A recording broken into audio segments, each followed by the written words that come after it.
Од Македонија се спумпани над 1 милијарда евра од настапи на диво, тоест без пријавен настап, без платени данъци и така натаму.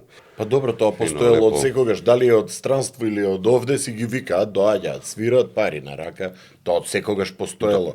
Треба да се дефинира што е концерт, зашто доаѓа, како доаѓа, што вика точно оданочувањето да се определи за кого колку ќе биде и како ќе биде данокот платен. Треба да се каже каде може да се одржуваат такви концерти, кај не може. Да не спомнуваме зашто знаеме дека треба да пазиме сега поише него што оваквото што си од таму од Кочани, нема ја да му раскажувам што е, ама сегде постојат такви места као таа дискотека ли е што и да е. Сегде постојат, сегде се прават тие свирки, ги викаат концерти, настапи, цело време нешто се маскира.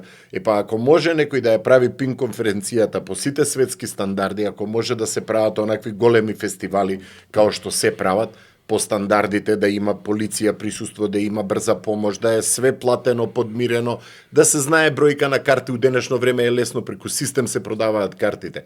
Колку се карти продадени, колку се гратиси дадени, све да се знае, тогаш ќе се воведе ред. До тогаш тешко малку. Па видовме во Кавадарци или што се случува со Аца Лукас, требало 200 луѓе, има 700 луѓе имало внатре.